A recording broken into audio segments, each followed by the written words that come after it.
Hello pong muli mga katambay, nagbabalik po muli ang inyo pong katambay, si Katambay Manong po dito po sa Tambayang Makabayan. Komento po na inyong lingkod. Ito po, komentuhan po natin mga katambay. Ito pong napakaaga po at talagang binubuo na ng kanilang sinasabing alyansa mga katambay. Itong kanilang bagong unit team mga katambay. Itong alyansa para sa bagong Pilipinas. Ito po ang pinagkakaabalahan ngayon mga tambay ng ating mga halal ng bayan na naglilingkod sa ating mga Pilipino. Ito, pakinggan po natin sa News 5 mga tambay ang pinagkakaabalahan po ng ating mga kapita-pitagan mga tambay. Kung si VP Sara iniisip ang iluluto raw sa kanyang impeachment, ang partido naman ni Pangulong Bongbong Marcos at mga kaalyado nito may mga niluluto ng pangalan na panlaban sa pagkasenador para sa 2025 midterm elections. Nasa frontline na balitang yan si Marian Enriquez. Nag-meeting kagabi ang Alyansa para sa Bagong Pilipinas. Binubuo ito ng Partido Federal ng Pilipinas ni Pangulong Bongbong Marcos, lakas CMD ni House Speaker Martin Romualdez, National People's Coalition, Nationalista at National Unity Party. Naging sentro raw sa pulong ang mga posibleng pangalang kasama sa senatorial lineup sa 2025 midterm elections. Kabilang daw dyan si dating Senate President Tito Soto, Las Piñas Representative Camille Villar, re-electionists na sina Senador Pia Cayetano, Amy Marcos at Bong Revilla at si DILG Secretary Benhur Abalos. Pinakaisinasaalang-alang daw ang loyalty o katapatan sa partido at sa administrasyon. If they are really in accordance with the vision of the Bagong Pilipinas, yun naman po ang basis ng alliance, di ba po? Then winnability of course is one thing, no? Importante po yan. Bukas din daw ang alyansa kahit sa mga hindi nila kapartido o guest candidates. Kung interesado naman po ang any of the Tulfo brothers to join the alliance or be part of the coalition, open naman po yun, but again, subject po yan sa decision po ng they're gonna be subjected po sa decision po ng alliance officials po. Ang mga pangalan, tinuligsa naman ni ACT Teachers Party List Representative Franz Castro na nauna na rin Buhay pa pala si nag-anunsyo ng Castro. pagtakbo sa pagkasenador sa ilalim ng Makabayan Bloc. Giit niya, walang bago rito at lalong walang maaasahan ang mamamayan sa mga tradisyonal na politiko. Hindi pa naman daw final ang mga pangalang na unang pinag-usapan pero inaasahang sa ikatlong linggo raw ng Setyembre ay papangalanan na ng alyansa para sa Bagong Pilipinas ang kanilang Magic 12. Pero si Senator Amy naglabas na ng 12 pangalang i-endorso raw ng kanyang kapatid na si PBBM. Kasama sa listahan sina Manny Pacquiao, Abalos at Senator Francis Tolentino, Senator Bong Revilla at Congressman Erwin Tulfo. Gayon din sina Soto, Ping Lacson, Senator Lito Lapid at Mayor Abby Binay. Pati sina Senators Pia Cayetano, Amy Marcos at Congresswoman Villar. Pero pinabulaanan ng Alyansa para sa Bagong Pilipinas ang kumakalat na listahan. Sa Oktubre na ngayong taon ang filing ng Certificate of Candidacy ng mga Ayan po mga katambay, narinig po natin. Sa kabila hindi pa raw final yon mga katambay. Pinabubulaanan pa ng partido ng Bagong Pilipinas. May mga kanya-kanya na pong sinasabing, sigurado na sa lineup, nagbigay na po ang partido ng sinasabing para sa Bagong Pilipinas, mga katambay. At ganoon din, si Senadora Amy Marcos, wala na po. Nakita nyo po, lumabas na po ang tunay na Amy Marcos, mga katambay. Dahil po, ganyan po kagaling ang Agila ng Davao. Agila ng Mindanao. Nakita niyo po, naipalabas niya po ang mga tunay na kulay at ugali ng mga politiko sa ating bansa, ng Agila ng Mindanao. Tingnan niyo po, nakita niyo po yung sinasabing sobra po na makasipsip at nakabudol at nitong mga huling buwan, huling linggo, talagang inaangat pa sa bangko ang Vice President ng bansa, si Vice President Sara Duterte. Pero ngayon, bumabalik na po. At panay batikos pa po nito ni Senadora Amy Marcos sa nangyayari po sa gobyerno natin, mga katambay. Una-una, nagsalita rin siya. At yung proyekto po ng ating gobyerno, siya rin po ang nagsalita noon, noong mga nakarang linggo, buwan, na sinasabi niyang walang proyekto na nagagawa ang administrasyon po ng bagong Pilipinas. Halos walang pondo po yung sinasabing build, build, build, better more. Siya po ang siya po tumuliksa ron. Isa po siya sa tumuliksa, mga tamay. At isa rin po siya sa tumuliksa doon po sa 5,500 flood control project ng bagong Pilipinas na nagkakahalaga po na gumastos ang mamamayan, ang taxpayer, si Juan de la Cruz, ng 1 bilyong piso mahigit sa loob lamang ng isang araw o araw-araw. Mga tambay. Tingnan nyo. Pero ngayon, sa kabila na sinasabi niya maraming problema ang bagong Pilipinas, nasaan po siya ngayon? Ang Senadora Amy Marcos. Nahandito po siya sa sinasabi niyang pumapalpak na pamahalaan na marami siyang nakikitang anomalya o korupsyon, pero doon pa rin po siya nakasiksik. Kaya nakita po natin ngayon ang tunay na Senadora Amy Marcos. Talagang yung sinasabi nga po natin, di ba? Talagang hindi mo talaga basta-basta mabibitawan, lalo sa politika. Nandiyan kasi yung kapangyarihan, power, kamag-anak, nahawakan mo na, ibalik na sa iyo yung power mo, di ba? Kaya, ang masasabi ni Kamanong dito po sa Alyansa para sa Bagong Pilipinas, good luck po sa inyo. Good luck. Good luck po, diyan po sa pangbato po ng ating Pangulong Marcos Jr. Napakasarap po nito, mga tambay, na itong pong mga sinasabing mga kapit-apitagan at walang bahid korupsyon, ito po, mga lingkod bayan po ito. Naglilingkod po ito. Yung iba po rito, nakatapos na po at bumabalik na naman na gustong maglingkod na naman sa atin, mga katambay. ang tanong ko lang, ano kaya ang mga naitulong nito sa bansa natin? Naibangon ba nila sa kahirapan ng bansa natin? Lalo sinasabi ng Vice President na ang problema ng bansa ay kahirapan at kawalan ng maraming trabaho na maibibigay sa mga Pilipino. Diba? Kisa umaasa tayo na tayo ay magpunta sa abroad. Ganun na lang ang solusyon ng gobyerno natin sa kabila ng nagtatamasa sila sa paghawak ng pondo ng bayan taon-taon. Pero mga Pilipino, ang pag-asa lang makapag-abroad para mabigyan ng magandang kinabukasan ng mga pamilya. Ang pamilya namin, pamilya nyo. Di ba? Nakakalungkot lang. Tapos, merong issue ang Pangulo ng Pilipinas about sa droga. Kalat na ito sa buong mundo na ang Voltes 5, ang pasabog ni Miss Cathy Binag na hindi man lang sinasagot ng First Family at ng Pangulo ng Pilipinas. Tapos, ang mga Pilipino, nagtatanong ang Pilipino kung totoo ba talaga yung pasabog ni Miss Cathy Binag sa'yo, Mr. President. Tapos ngayon, kakampanya ka. Ikakampanya mo ang alyansa ng para sa bagong Pilipinas. Yung issue mo nga bilang Commander-in-Chief sa droga, hindi mo pa rin nililinis. Hindi mo nililinis, Mr. President. Tapos itataas mo. Sasabihin mo na itong mga i-endorso ko, ang talagang makakatulong para sa bayan. At ito'y may mga political will. Ito'y maglilingkod sa tao, hindi sa kanilang sarili at hindi sa kanilang mga boss-boss di umano na mga oligarko at hindi para protektahan ang mga kanilang mga negosyo. Di ba? Good luck. Good luck. At least ngayon, nakita po natin yung mga politiko na hindi hindi kumakain ng balimbing na nung panahon ni dati Pangulong Duterte, mga kapit-tuko ang mga politiko nung panahon ni dating Pangulong Duterte. Pero ngayon, iba na po ang Pangulo, Pangulong Marcos. Hindi po natin makikita ngayon ang mga kapit-tuko, mga katambay. At ito po ay may mga political will at nagtatrabaho ito, mga katambay. Sabi nila, para sa mahihirap, sa mga Pilipino. Di ba? At meron pang isa na matindi. Isama na rin natin, mga katambay. Isa pa. Nakakalungkot. Merong isang representative ng Makabayang Black, yumayaw-yaw dahil nag-iingay at gusto rin bumango sa mga Pilipino.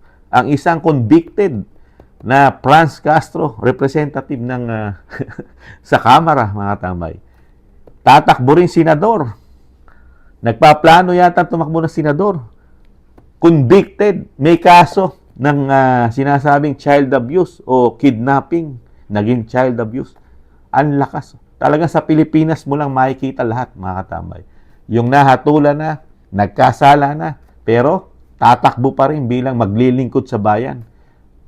Napakaraming Pilipino na walang kaso na pwedeng maglingkod sa bayan. Tapos, pipili tayo, halimbawa, sinong tanga ang pipili sa isang tatakbong senador na may kaso at nahatulan na ng korte at ito'y umaapila lang. Umaapila. Para lang may temporary siya, kalayaan. Ito po yung nagpiyansa ito. Nagpiyansa po ito, temporary.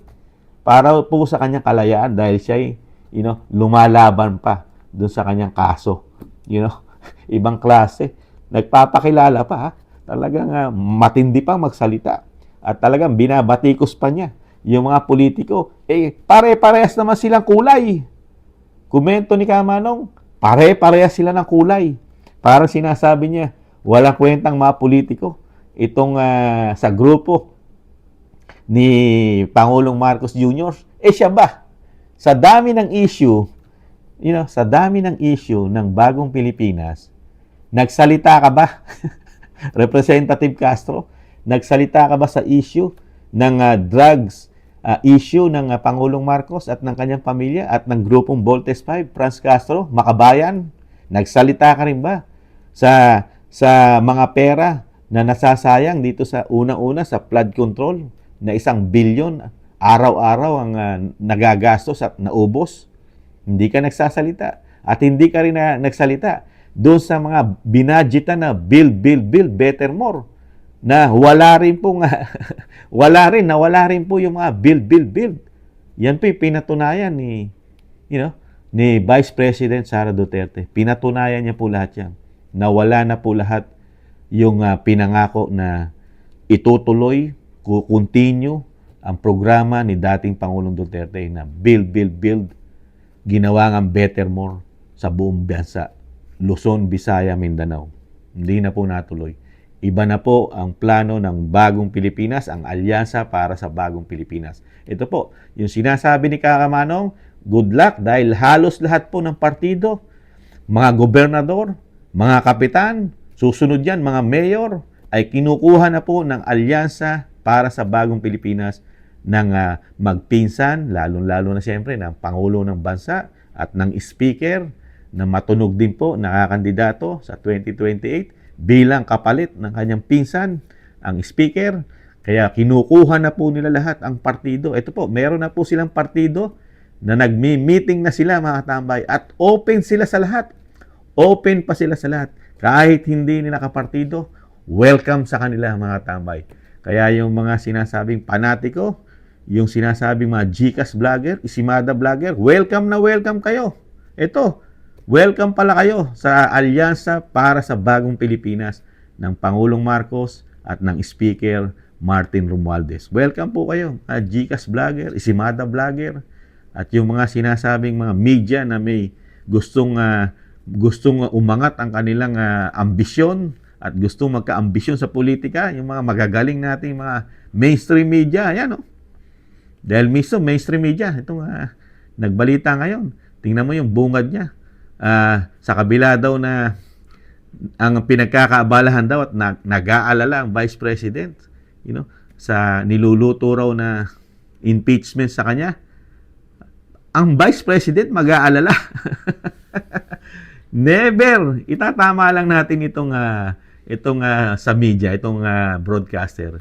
Parang minamaliit mo yung agila ng Mindanao. Never mabahala yan at never matakot yan. Bakit siya matatakot? Halal siya ng bayan at mahigit 32 million ang bumoto dyan sa Vice President. Tapos, ang magtatanggal lang, iilang pirasong congressman, iilang piraso, wala pang 500 na representative ng bansa. 315 lang yan, kasama pa ang party list. Aba, hiyang-hiya naman kami sa mga 315 ng party list, ng buong sangay ng Kamara, kasama ng party list. Tatanggalin mo ang isang halal ng bayan, i-impeach mo, baka sila ang mawala dyan sa Kamara pag ginawa nila yan. Sila unang mawawala. Baka mabuwag. Wag naman sana, baka mabuwag ang kamera. Pag nag-aklas ang mahigit 32 million, mga Pilipino nagtiwala sa Vice President, mga tambay. Siningit ko lang. Pero ito, ibalik natin dito sa binubuong alyansa na halos lahat partido. Ang sinasabi nga ni Kamanong, never nagpapanalo ang partido at ang sobra-sobrang alyansa. Di ba? Sobra-sobrang alyansa. Nangyari lang yan nang sinamahan kayo ng Vice President Sara Duterte. Di ba? Kasi mismo ang Vice President, sinabi niya, yung totoong nangyari. Di ba? Yung totoong nangyari. Mismo nakiusap. Halos sa, sobra. Baka nga yung pakiusap talagang mahigpit na mahigpit. Talagang yung pangliligaw. Kahit ano na lang, basta mapaniwala lang Vice President na samahan sila, maging busy ng sinasabing unity team, di ba? At ano ang sabi? Hindi kami mananalo at hindi mananalo si PBBM pag hindi ka sumama sa amin at makuha namin ang Mindanao at ang Bisaya. Yan ang sinabi ng Vice President. O, di po ba? Hindi nagpapanalo alyansa. Ang nagpanalo po, suporta ng tao, yung tiwala ng tao sa mga Duterte. At yan, nakuha po ng unity team nung sumama ang Vice President sa unity team. Di ba? Yun po ang totoo noon. Kasi yun mismo ang ginawang panliligaw ng kapatid na Amy Marcos at ang presidente natin ngayon, kay VP Sara. Kaya nga nalulungkot siya dahil nabudol siya. Napakaraming pangako at hindi natupad. Lalo-lalo na yung programa mula Luzon, Visaya, Mindanao na itutuloy sana. At yun ang pinag-usapan. At marami pang pinag-usapan yan, mga tambay. Marami pa yan. Pinag-usapan at pangako na ibinigay ang magkapatid na Amy at ang Pangulong Marcos kay VP Sara na hindi natupad, mga katambay. Dahil kapangyarihan, yung kayamanan, at yung sinasabing, yung sinasabing mahilig ka pa sa cocaine. Nandiyan na lahat yan eh. Ayaw mo nang mawala sa'yo. Di ba? Ito po, ang mga party list na sumama na po sa alyansa, siyempre para sa bagong Pilipinas, ito po, solid daw po ito. Solidong unity team na ito ngayon, mga tambay. Dahil nakukuha na nila lahat ang partido sa buong Pilipinas. Mukhang nasa kanila na ang majority ng partido. Ito po, binubuo po ng partido ng Pangulong Marcos ang Partido Federal at ang sinasabing lakas CMD ng Speaker Martin at ito pong National People Coalition at ito pong sinasabing nationalista at ito pong Nationality Party, mga tambay. Ay, kung ano-anong mga party yan, mga tambay yan. Yung mga partidong po sumama na sa kanila at yung sinasabi ni Amy Marcos na mga kapitapitagang mga senador na tumanda ng politiko sa ating bansa. Pero ang ating bansa nananatili pa rin naghihikahos, naghihirap ang mga Pilipinong mahirap, na hirap, maiahon ang antas ng pamumuhay ng ating mga kababayan, lalo sa kakarampot na sweldo. Sweldo, hindi man lang nila magawa na per oras man lang. Per oras ang sweldo. Nagpapakamatay tayo sa maliit na sweldo.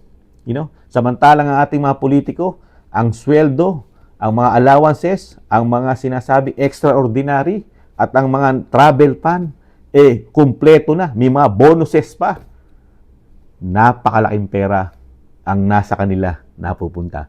Pero sa mga ordinaryong mga Pilipino, katulad ni Kamanong at ng mga kamag-anak ni Kamanong, kalahi ni Kamanong, nananatili pa rin po sa gamumo na kita, sweldo na binibigay po ng mga oligarko sa ating bansa. Ano ginagawa ng mga kapitapitaga na tumanda na sa pamumulitika, mga katambay?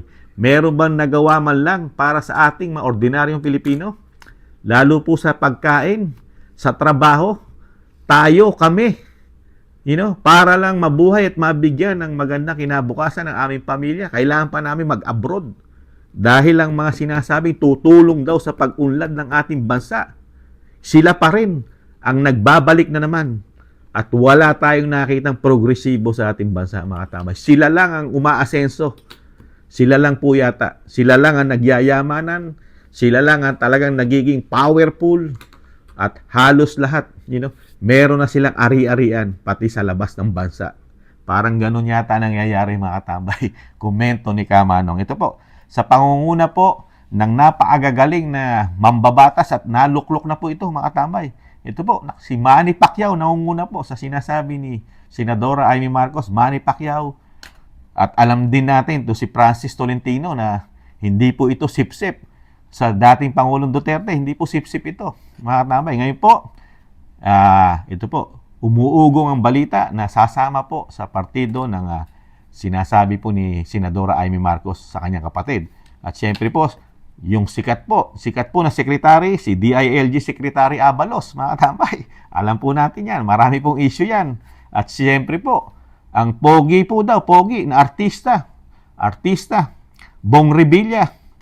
Tapos yung isa pong broadcaster din at congressman po, at si Erwin Tulfo po. Tapos ito pong si Tito Soto. Tumanda na rin po sa politiko ito, Tito Soto. At si Pampilo Lacson, mga katambay, yung gumawa po ng special na batas po para sila po exempted sa pagiging audit ng COA. Hindi sila basta-basta pwede i-audit ng COA at yung kanilang pondo ng Kamara at Senado ay magiging sikreto po sa taong bayan, mga tambay. Walang resi-resibo. Siya po ang sinasabi ni Sasos Rugandos na nagpanukala po. Kaya po ang mga pondo po ng Senado at Kamara ay naging sekreto po, mga tambay. At ito po, naku po, Lito Lapid, mga tambay. Mayor, yung mayor po ng Makati, si Abby Binay. At si Pia Cayetano, tapos si Congressman o Representative Camille Villar, anak po ng bilyonaryo ito. At syempre po, ang sinasabing best friend forever ng BP Sara, si Amy Marcos, mga katambay, na best friend forever. Pero ngayon, nandun na po siya sa pakinabang forever di umano, mga katambay. Pakinabang di umano forever, kapangyarihan forever, at sobra-sobra yatang kayamanan forever. Mga tambay, yan ang sinasabi ko, walang forever. Nagagamit lang sa politika, mga tambay. Ito po, ulitin natin, yung 12 raw po umuugong. Manny Pacquiao, Francis Tolentino, Secretary Abalos, at Bong Revilla, Erwin Tulfo, Tito Soto, Pampilo Lacson, Lito Lapid, Mayor Abby Binay, at Senator Pia Cayetano, at Representative Camille Villar, and Senator Amy Marcos, mga tambay.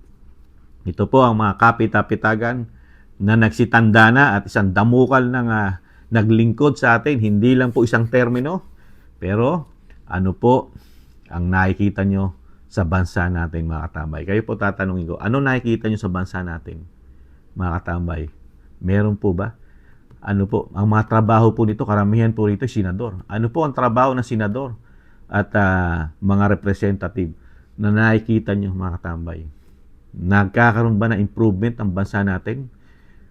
Maliban po sa mga binibigay nila na tulong na puro band-aid solution, ngayon, puro ayuda ang napagkikita natin at natutuklasan natin yung mga kanilang hinahawakang kaperahan na walang liquidation ang mga hawak nila. Hindi natin mai-audit ang hawak ng pera ng mga congressman at ng mga senador. Napakahirap po, very secret. Napakasikreto po ng kanilang budget. Hindi natin magisa, hindi natin makita, hindi katulad ang ginagawa nila lalo sa Office of the Vice President, talagang punto by punto, hinahanapan nila ng korupsyon. Pero sila, umahawak ng limpak-limpak na salapi, isang damukal na salapi, mga tambay. Never nating masilip kung saan nila ginagamit, kung ano pinaggagamitan ng pondo taon-taon. Ngayon, yung batas, hindi pa nila nababago. Sana, magising tayo na magkaroon po ng batas, lalo po dito po sa dalawang kapulungan na ito, na Kamara at Senado, magkaroon po sana ng batas na equal na po lahat, fair na po. Lahat po ay dapat i-open na. I-open na po ang budget ng bawat politiko sa ating bansa. Maging presidente ka man, vice, senador, congressman, lahat. I-open na po sa publiko ang kanilang mga budget kung gaano kalalaki. Magmula po sa sinasabing confidential fund, extraordinary fund, travel fund, At yung sinasabing budget at kung ano-ano pang fund, dapat naka-open na po sa publiko dahil pera po ng publiko yan, mga tambay. Pera po natin yan, taxpayer. Dapat yan po, dyan po dapat itutok ng mga Pilipino na i-request po natin, i-push po natin na ang lahat ng pera na lumalabas sa gobyerno galing sa taong bayan, kailangan nakatala lahat sa tao. Makita natin lahat, mga katambay. Makita natin kung paano nila ginagastos. Hindi katulad yan, meron po mga special para silang mga siopaw. Iba yung kanila. Merong pula sa gitna. Pero yung iba na ahensya, babakbakan nila ng babakbakan. Pero yung special, hindi pwede. Sila lang nakakain nun, mga katambay. Ganyan nakikita ni Kamano ngayon sa gobyerno natin, mga katambay. Pag sila, napakagaling nilang pumula, pupulaan nila yung mga politiko, nakapwa nila politiko. Pero sila, napakahirap mong pulaan. Hindi mo sila mapulaan. Napaka-special. Kaya kailangan magbalangkas ng batas. Sana tulungan tayo ng Supreme Court at isulong po na meron po sana magkaroon ng YAG balls na iayos po ang sistema ng batas, mabigyan po ng sariling batas o bagong batas na wala na exempted pagdating po sa mga budget ng ating gobyerno. Sana lang na lahat kayo, hindi kayo exempted. Malaman namin taon-taon, 12 buwan, kilalaki ng budget, trilyon, hindi bilyon, trilyon. Nakakautang pa tayo sa labas ng bansa, mga katambay. Tapos yung mga politiko lang ang makikita natin at sila-sila pa rin, di ba? At para malaman natin kung gaano kalaki hinahawakan nilang pera at malaman natin kung ano improvement ng bawat distrito natin. Ano ba nagagawa nitong congressman, itong representative natin sa distrito natin? Ganito pala pondo mo, congressman. Ang pondo mo pala, 100 million. 100 million, for example, pondo mo. Tapos, wala kang naipagawa, congressman. Di po ba? At least, pwede natin silang pulaan. Di ba? Hindi yung nakasikreto. Di ba? Ilagay nila lahat sa isang website na pwedeng i-access lahat ng taong bayan. Bawat isa, bawat partido, bawat distrito, di ba? Kung may partido ka, nandun lahat. Yung partido ng alyansa para sa Bagong Pilipinas, ilagay mo lahat doon. Lahat ng kinita nila, lahat ng sinuweldo nila, lahat ng proyekto nila, kung magkano budget, para masilip natin, di ba? Sana, mga katambay, kung merong magpupus na may yagballs na politiko. Kailangan kasi dyan, may paninindigan, may political will, at syempre may bayag, di ba? At hindi nabubusalan. Masama, mabusalan ka na, nabubulag ka na. Wala na. Tapos ang pera ni Juan de la Cruz. Yan po, mga tambay, napahaba po ang ating komento dahil nangihinayang po si Kamanong dahil sila-sila na naman ang mga politiko na manliligaw sa ating boto para pagkatiwalaan natin, humawak ng pondo na galing sa atin, mga tambay. Sila na naman. Wala nang ibang muka. At ito, nakilala na natin ito, mga tambay. Kilala na natin to, itong mga politiko nito. Alam nyo na sinasabi ko. Lalo yung mga kumakain ng balimbing, mga tambay. Muli po, si Katambay Manong, maraming salamat po. Nag-iiwan po na thank you. At syempre, huwag tayo mawala ng pag-asa. Meron pang darating na agila sa ating bansa. Ingatan nawa, mga katambay. Maraming salamat po. Paalam. Bye-bye.